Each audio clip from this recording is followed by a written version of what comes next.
تو کیا آپ جانتے ہیں کہ رمضان کے 30 روزے رکھنے سے ہمارے شریر پر کیا اثر ہوتا ہے؟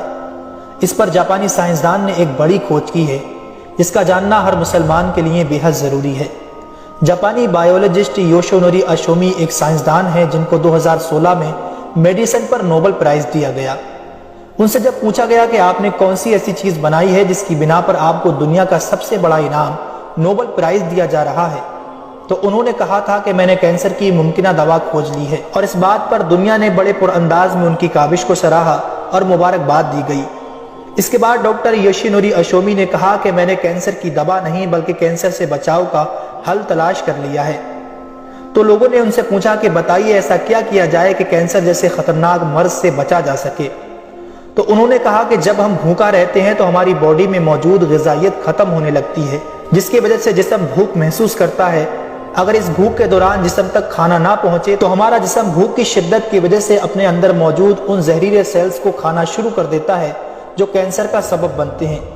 اس عمل کو میڈیکل کی لینگویج میں آٹوفیگی کہا جاتا ہے۔ اگر آپ چاہتے ہیں کہ آپ کا جسم ایسے بیمار سیل سے پاک ہو تو آپ کو بھوکا رہنا چاہیے۔ جب ایسے سیلز مرنا شروع کر دیتے ہیں تو کینسر کا پرسنٹیج کم ہو جاتا ہے۔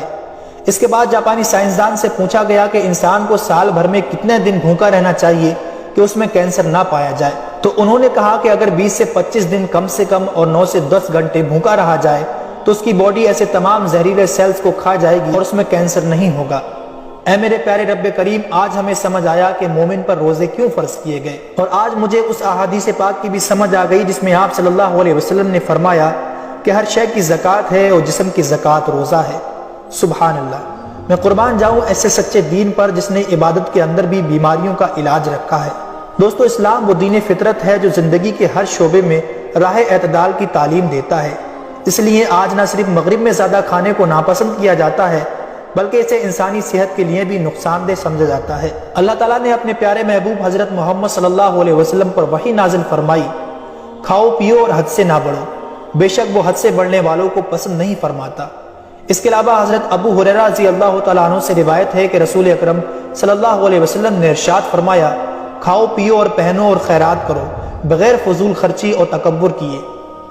دوستو، انسان کو کھانے کی صرف تھوڑی سی مقدار کی ضرورت ہے جو انسانی جسم میں توانائی پیدا کر سکے، جتنی توانائی انسانی زندگی کے لیے ضروری ہے، اور جس سے اس کی صحت اچھی رہے اور وہ اپنی روزمرہ کی ذمہ داریاں پوری کر سکے۔ انسانی جسم کو جتنا کھانے کی ضرورت ہے اس سے زیادہ جسم میں داخل ہونے والا کھانا چربی بن جاتا ہے، جس کی وجہ سے انسان کا جسم بڑھ جاتا ہے، اس کی رفتار سست ہو جاتی ہے اور وہ بہت زیادہ تھکن محسوس کرنے لگتا ہے۔ اس کے علاوہ انسانی جسم بہت سے امراض کا شکار بھی ہو جاتا ہے۔ اسی لیے اللہ تعالیٰ نے روزے فرض کیے تاکہ 11 مہینوں کے دوران کھانے پینے کی بے احتیاطی کا ازالہ ہو سکے۔ قرآن پاک میں اللہ تعالیٰ نے روزے رکھنے کا حکم ان الفاظ میں بیان فرمایا ہے، اے ایمان والو، تم پر روزے فرض کیے گئے جیسے کہ تم سے پہلوں پر روزے فرض کیے گئے تھے تاکہ تم پرہیزگار بن جاؤ۔ دوستو، قرآن مجید میں بیمار اور مسافر کے لیے روزے مؤخر کرنے اور جو روزہ نہ رکھ سکے ان کے لیے فدیہ ادا کرنے کا حکم دیا ہے۔ اس کے بعد روزہ رکھنے کی حکمت ان الفاظ میں بیان فرمائی، اور تمہارے لیے روزہ رکھنا ہی بہتر ہے اگر تم جانتے ہو۔ دراصل یہاں یہ بتایا گیا ہے کہ اگر تم موجودہ علم کو سمجھتے ہو تو تمہارے لیے بہتر یہی ہے کہ تم روزے رکھو، کیونکہ روزہ اپنے اندر بے شمار روحانی، نفسیاتی اور طبی فائدوں کو رکھتا ہے۔ روزے کی طبی افادیت کی طرف نہایت مختصر مگر جامع اشارہ نبی اکرم صلی اللہ علیہ وسلم نے ان الفاظوں میں بیان فرمایا، روزے رکھو اور تندرست ہو جاؤ۔ اللہ رب العالمین ہم سب کو اس مہینے میں زیادہ سے زیادہ نیکیاں کرنے اور سارے روزے رکھنے کی توفیق عطا فرمائے، آمین ثم آمین۔ تو کیا آپ جانتے ہیں کہ رمضان کے